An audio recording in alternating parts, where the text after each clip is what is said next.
ঘটনাই ঘটে যাচ্ছে বাংলাদেশে প্রতিদিন এবং সবশেষ আমরা এখনো পূর্ণ হয়ে যায়নি। জাপানের প্রধানমন্ত্রী শিনজো আবে তিনি ঢাকা ত্যাগ করেছেন, কিন্তু একই সঙ্গে অনেকগুলো সম্ভাবনার কথা আমরা শুনছি সরকারি তরফ থেকে যে যা সামনের বাংলাদেশে ঘটতে যাচ্ছে। কিন্তু সত্যি কি তাই, এবং সত্যি এই সফরের মধ্য দিয়ে আমরা কি পেলাম? বিশেষ করে দ্রুত দুটি সফর আমরা খেয়াল করছি যে বাংলাদেশের প্রধানমন্ত্রী জাপান গেলেন এবং জাপানের প্রধানমন্ত্রী দ্রুততম সময়ে আবার বাংলাদেশে আসলেন। এর মধ্য দিয়ে আসলে কি হতে যাচ্ছে আন্তর্জাতিক পরিমণ্ডলে, বিশেষ করে তাই নিয়ে আমরা কথা বলতে চাই। কথা বলতে আমরা খুশি, আমাদের সঙ্গে আজকে যোগ দিতে পেরেছেন আশফাকুর রহমান, সাবেক রাষ্ট্রদূত আন্তর্জাতিক সম্পর্ক বিশ্লেষক। আমাদের সঙ্গে আছেন ডক্টর আহসান এইচ মনসুর, নির্বাহী পরিচালক policy research institute of Bangladesh, এবং একই সঙ্গে আমাদের সঙ্গে আছেন আরুল আলম চৌধুরী পারভেজ, সাবেক সভাপতি বিজিএমইএ ও ব্যবসায়ী নেতা। আমরা যদি আহসান এইচ মনসুর আপনাকে দিয়ে শুরু করতে পারি, আপনি যদি জাস্ট কুইক আশফাক আম সরি জি জি আপনাকে যদি শুরু করতে পারি যে আমরা বুঝলাম যে ঠিক আছে, জাপান এরই মধ্যে প্রায় 10-12 বারের বেশি অস্থায়ী পদ পেয়েছে এবং বহুদিন ধরে কিন্তু তারা স্থায়ী পদ পাওয়ার জন্য তার জন্য লড়াই করে যাচ্ছে, এবং এই ক্ষমতাটি চীনের আছে এই মহাদেশের মধ্যে, এবং তাই নিয়ে তাদের প্রতিবার কিন্তু চীনের সঙ্গে এক ধরনের সমঝোতায় যেতে হয়। হ্যাঁ, যেহেতু পাওয়ারটি তার নেই। বাংলাদেশ এবার এটি আরো একবার ছেড়ে দিল জাপানের জন্য, এবং একে জাপান বেশ বন্ধুত্বপূর্ণ বলছে, বন্ধুত্বের এই স্বীকৃতি তারা দেবে, কিন্তু আসলে ওখানে কি ঘটতে যাচ্ছে? স্থায়ী পরিষদের এই জাপানের এই অর্জনের মধ্য দিয়ে আসলে আন্তর্জাতিক পরিমণ্ডলে কি ঘটতে যাচ্ছে? ধন্যবাদ। আপনার ওয়ার্ল্ড যে ইন্টারন্যাশনাল যে পিকচার, এটা খুব ফাস্ট চেঞ্জ হচ্ছে, এবং আপনি নিজে তো চীনেও ছিলেন। আমি চীনে ছিলাম, এবং এটা এত ফাস্ট চেঞ্জ হচ্ছে, it's very difficult for any analyst to pinpoint যে আমরা প্রেডিক্ট করতে পারছি আগামী 2 বছরে কি হবে। আচ্ছা, এখন জাপান 2010-এ তারা কিন্তু এই নন পার্মানেন্ট মেম্বার ছিল ইউএন সিকিউরিটি কাউন্সিলে। আবার তারা 2016 এবং 17 জন্য, যেটা আমরা চাচ্ছিলাম, ওরা করছে।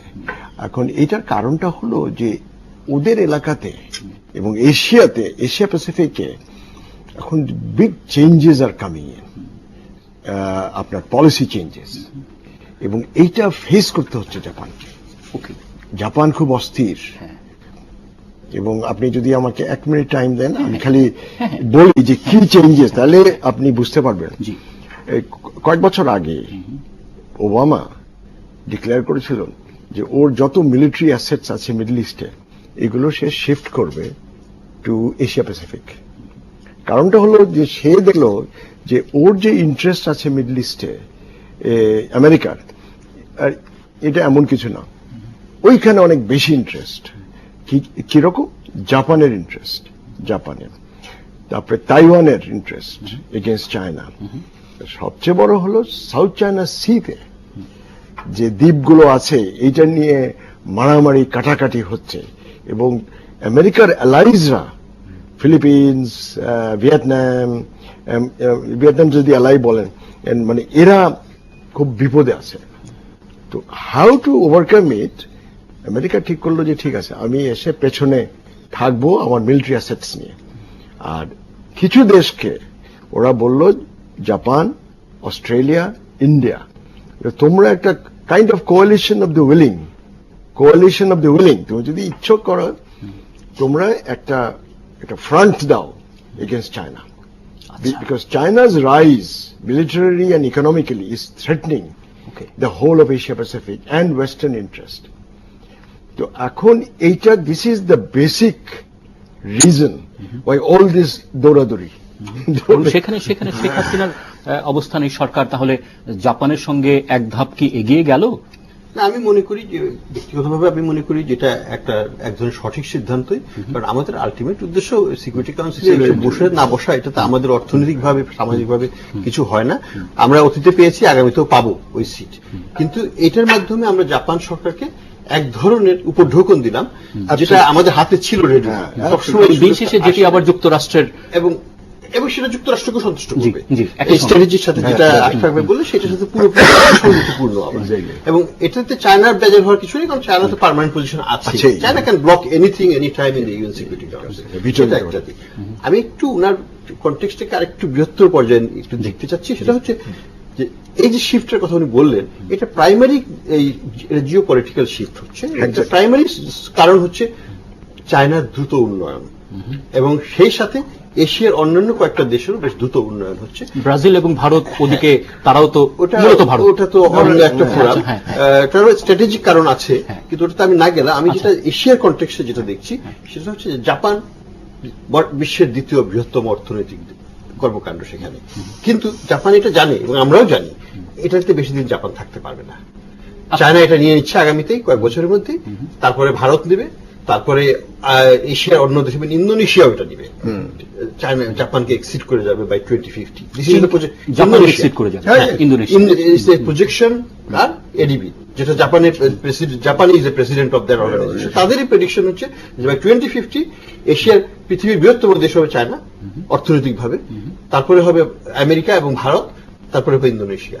এই যে রিকনফিগারেশন, এই রিকনফিগারেশনে জাপান জানে যদি সিকিউরিটি কাউন্সিলে কিছু পেতে হয় এখনই পেতে হবে, না হলে কোনোদিনও হবে না।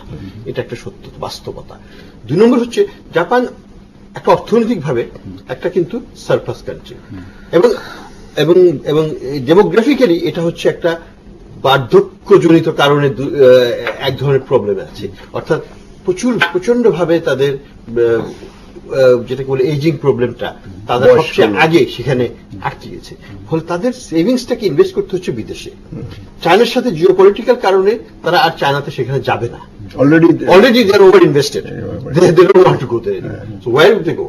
India, obviously. Modi has gone there and Modi has pleased him as well. So India, China, obviously the number one relationship হবে। India মানে হচ্ছে সাউথ এশিয়া। সাউথ এশিয়ার কনটেক্সটে তখন তারা কোথায় যাবে? Bangladesh, Sri Lanka. That's where he's going. তো এই যে স্ট্র্যাটেজিক শিফটটা হচ্ছে, এটার সাথে জাপানের আভ্যন্তরীণ অর্থনৈতিক কর্মকাণ্ড জড়িত। তাদের আয় কিন্তু বাইরে থেকে আসতে হবে, কারণ বৃদ্ধ লোক কিন্তু নিজেকে উৎপাদন করতে পারে না, তাকে বাইরে থেকে পেনশন সিস্টেমের মাধ্যমে আনতে হবে। সেটাই তারা করছে বিভিন্ন জায়গায় বিনিয়োগ কার্যক্রমের মাধ্যমে। 2 নম্বর হচ্ছে তাদের স্ট্র্যাটেজিক অবজেক্টিভও ফুলফিল করবে, কারণ তারা ওই অ্যালায়েন্স যেটা আমেরিকা যেটাকে পলিটিক্যাল কাভারেজ দিচ্ছে, সিকিউরিটি কাভারেজ দিচ্ছে, সেটাকে তারা একটা অর্থনৈতিক কর্মকাণ্ডের মাধ্যমে একটা বড় সৃষ্টি করছে, সেটাও তাদের আছে। তো আমি এটা দিয়ে এখন শেষ করছি, পরে আবার আসবো এই বিষয়ে। আমার মনে হয় ঠিক এই জায়গাতে, এই বিশ্লেষণের এই জায়গাতে আমরা আমাদের অর্থনীতি আপনি ব্যবসায়ীদের দৃষ্টিকোণ থেকে একই সঙ্গে আমরা শুনছি যে বিগ বি একটি থিওরিও দিয়ে গেছেন, এর আলোকে আপনি যদি ছোট্ট একটু সংযুক্তি করেন, তারপরে আমরা আবার অন্য আলোচনায় ঢুকতে চাই। না, ধন্যবাদ। বাংলাদেশের জন্য কি ইম্পর্টেন্ট? বাংলাদেশের জন্য ইম্পর্টেন্ট হলো অর্থনৈতিক কর্মকাণ্ড কেমন আরো প্রসার ঘটানো যায়, আমরা ইকোনমিক্যালি কেমনে আরো বেনিফিট নিতে পারি, এটা কিন্তু আমাদের মেইন উদ্দেশ্য। কারণ আমাদের ইকোনমি যে অবস্থা, একে যদি কিপ গ্রোয়িং করতে হয়, তাহলে আমাদের কিন্তু এই ধরনের দেশগুলি যাদের সাগরে রয়েছে, নতুন আমরা যাদের পেয়েছি, সেখানে অবকাঠামো তৈরির বিষয়ে এরই মধ্যে তারা প্রতিশ্রুতি দিচ্ছেন। এক্স্যাক্ট, আমি আসি, সেটা হলো যে আমাদের কিন্তু দরকারি হলো এই ধরনের যাদের ইন্টারেস্ট বেশি এবং যেখানে আমরাও বেনিফিট নিতে পারি। ইন্টারেস্ট কার কার বাংলাদেশে এখন যদি আমি তাকায় দেখি, আমরা যদি জিওগ্রাফিক্যাল সাইটটাও যদি দেখি, প্রথমে আমি দেখি যে বাংলাদেশের জন্য মানে চায়না এবং ইন্ডিয়া দুজনেরই কিন্তু আগ্রহ খুব বেশি। আপনি যদি খেয়াল করেন, চায়না আমাদের ইলেকশনের কথাও যদি আসেন, দেখেন আমাদের ইলেকশন নিয়ে অনেকে অনেক কথা বলছে, কিন্তু চায়না কিন্তু এর এগেইনস্টে যায় না কিন্তু।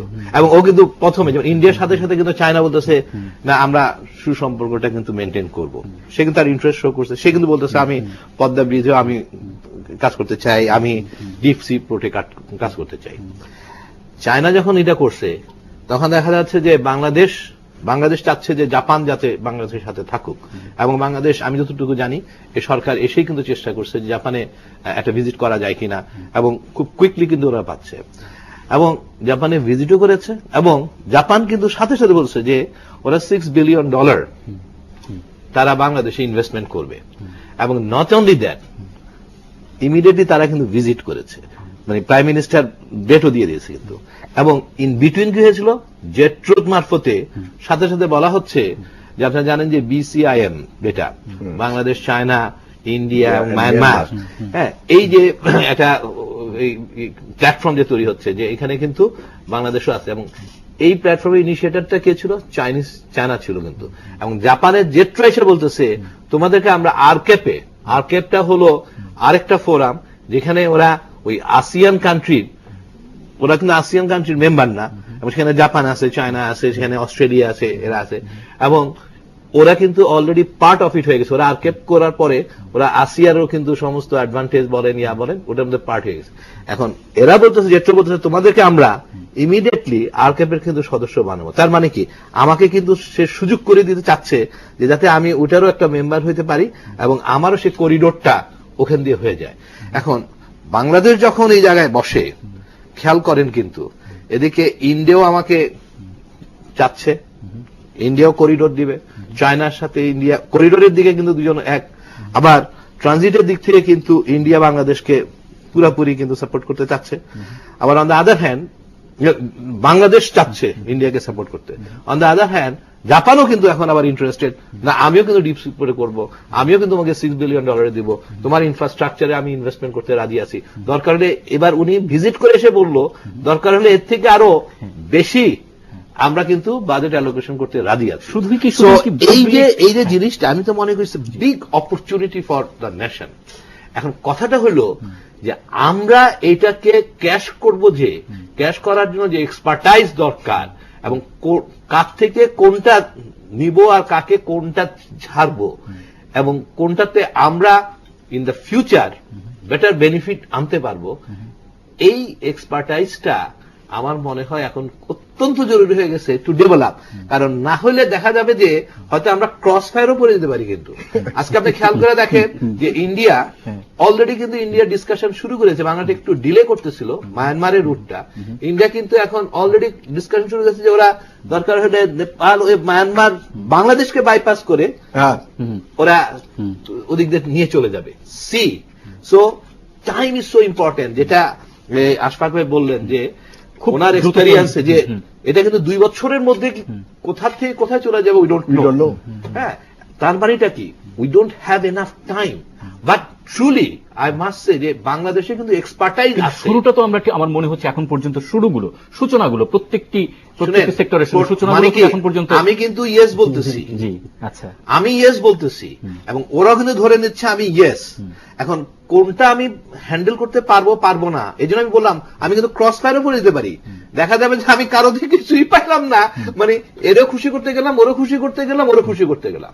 আমাকে কিন্তু খুশি করতে হবে, আমাকে আবার ইন্টারেস্টও দেখতে হবে, এবং the way I have to handle ইট, যে এটা খুব এক্সপার্ট ওপিনিয়ন কিন্তু লাগবে, এবং যে কিসে আসলে কাকে কোনটা দিলে বাংলাদেশ সুযোগটা সৃষ্টি করে দিলে যে বাংলাদেশের জন্য প্রত্যেকেরই একটা সুন্দর রিলেশনশিপ থাকবে। আমি কিন্তু ইন্ডিয়াকে ইগনোর করতে পারবো না। ইন্ডিয়া ইজ 2/3 অফ আস এবং India is next to us. ইন্ডিয়ার ইকোনমি ইজ অলসো গ্রোয়িং, আমি কিন্তু এটা ফালাতে পারবো না। আবার অন দ্য আদার হ্যান্ড আমি কিন্তু চায়নাকেও কিন্তু মিস করতে পারবো না। আমাদের সম্পদ সম্পর্কে যদি আন্ডারস্ট্যান্ডিংটা পরিষ্কার থাকে যে আমার কাছে কি আছে, কি নিতে ওরা আসছে, তাহলেই কিন্তু প্রত্যেকের সঙ্গে বন্ধুত্ব বলেন অথবা প্রত্যেকের সঙ্গে সম্পর্ক রাখবার বিষয়টি খুব সহজ হয়। আমাদের কাছে আসলে আছে কি? শুধুই কি ভৌগোলিক স্ট্র্যাটেজিক যে কথাটি বক্তব্য ছিল, আমাদের কাছে আছে কি? অনেক রিসোর্স। আচ্ছা, শুনুন, দর্শকরা জানুক আরো একবার। অনেক রিসোর্স আছে। Bangladesh is a land of opportunities and potentials, and it is the most expensive real estate in the world, I believe. Most expensive because of our location. India, China, ASEAN. Where else? ব্যবসা কোথায় হবে ওয়ার্ল্ডে? আপনার মলে প্রথম দোকানেই হয়তো। আমরা তো এই মল যে আছে, যে মলের মধ্যে ইন্ডিয়া আছে, চায়না আছে, ASEAN আছে, আমরা প্রথম দোকান তো। ইংরেজি বলি, আমাদের কমন ল ইজ ইংলিশ ল, মানে আমাদের যে লিগ্যাল সিস্টেম, আমরা তো ওয়ার্ল্ডে এত বিরাট অ্যাডভান্টেজ নিয়ে আসি, but we do not know, যেটা আপনি বললেন very correctly. So I think what we need to do is to assess ourselves. আচ্ছা, এখন তো আমাদের ওয়েলথ আরো বেড়ে গেল উইথ দ্য মেরিটাইম। আমাদের যেটা এখন বলা হচ্ছে যে with the maritime we will jump ahead. Exactly. এবং আমার কাছে যতটুকু তথ্য আমরা প্রতিবেদন তৈরি করবার জন্য যতটুকু পাচ্ছি, যে মিনিমাম 50 লাখ তরুণকে একসঙ্গে সেখানে কর্মসংস্থান করে দেওয়া সম্ভব, অর্থাৎ 50 লাখ Minimum। বোট নামিয়ে ফেলা সম্ভব, যেটি সমপরিমাণ যে সমুদ্র সীমা, একই পরিমাণ সমুদ্র সীমা ফিলিপাইনের আছে, তারা 50 লাখ নামিয়েছে, আমার দেশে কিন্তু আছে মাত্র 6,500। আপনি ওইভাবে ফলে দেখেন কেন?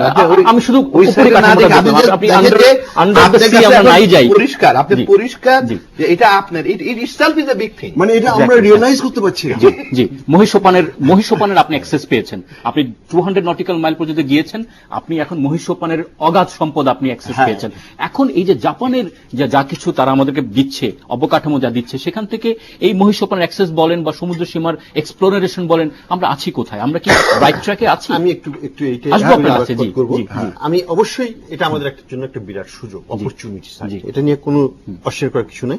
আমাদের বিনিয়োগ থমকে আছে, আমাদের রাজনৈতিক অস্থিরতা এখন থমকে আছে, কিছু দূর হয় নাই কিন্তু কোনোটাই।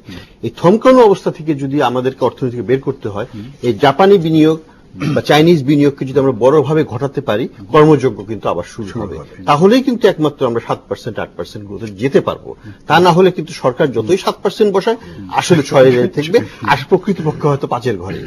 তো এই হচ্ছে অবস্থাটা। কিন্তু সমস্যাটা কোথায়? সমস্যাটা আমি যেটা দেখি যে আমাদের এই ধরনের টাস্ক হ্যান্ডেল করার মতো ট্র্যাক রেকর্ড কি আছে? আমরা যে অতীতের দিকে তাকাই, কিছু বলে ভারতের মনমোহন সিং আজকে 5 বছর আগে ঘুরে গেছেন, কি হলো আমাদের? কিছুই না। What did you achieve? Nothing। কিছুই না। $200 মিলিয়ন আমরা ইউটিলাইজ করতে পারিনি এখন ওই $1 বিলিয়ন মধ্যে। এটা থেকে আমাদের শিক্ষা নিতে হবে। আমরা চীন থেকে ঘুরে এসে আমাদের প্রাইম মিনিস্টার, তারপরে কি ফলো আপ হয়েছে? নাথিং। এখন জাপান 2 বার হলো, এখন কি ফলো আপ হবে? What is the institutional arrangement in place? Where is the tracking mechanism? প্রত্যেকটা প্রজেক্টকে একটা টাইম বাউন্ড একটা ফ্রেমওয়ার্কের মধ্যে এনে সেটাকে বাস্তবায়ন করা এবং সেটার যে ডিপ্লোম্যাটিক ফল আউট, সেটাকে আগে হ্যান্ডেল করা। যেমন ডিপসি পোর্টের কথাই ধরি, ডিপসি পোর্টের contenders America, China, Bharat, Japan. কাকে দেব আমি?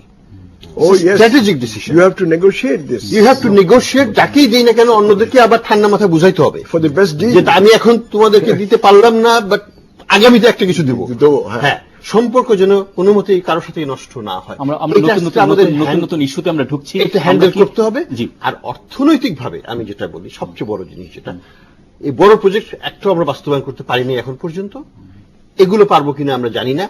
সবচেয়ে বড় প্রকল্প হচ্ছে এখন হতে যাচ্ছে এই সমুদ্র বন্দর, যেটা অ্যাপ্রুভ, মানে জাপান পুরো টাকাটা নিয়ে বসে আছে। তো এটাকে আমরা পারবো? এটা আমরা তো কোনোদিন করিনি এত বড় প্রজেক্ট। না, না। এটা একটা দিক। 2 নম্বর যেটা বলি আমি, বিনিয়োগ, এটা তো হচ্ছে সরকারি সহযোগিতা। আমাদের তো বেসরকারি বা বাণিজ্য এবং বিনিয়োগ, এটাই তো আমরা চাই। Private sector. সেই ক্ষেত্রে আমাদেরকে অ্যাট্রাক্ট করার জন্য আমাদের হচ্ছে যে স্পেশালাইজড ইকোনমিক জোন। আমরা এই পর্যন্ত কি আমাদের track record? Korean EPZ is a disaster. বছরের পর বছর Disaster. আটকে আছে। আমরা মানে এই প্রসঙ্গগুলি আমরা শুনবো। আমরা তো- ছোট্ট একটা বিরতিতে যাই, আপনাদের অনুমতি নিয়ে। আশা করি আমাদের আলোচনা কিন্তু জমে উঠেছে, আশা করি আপনারাও থাকবেন এবং আপনারা কিন্তু প্রশ্ন করতে পারেন। আমাদের লাইন খোলা আছে, আপনাদের যে কোনো মতামত উত্তর দেওয়ার জন্য অতিথিরা এখানে সাগ্রহী অপেক্ষা করবেন।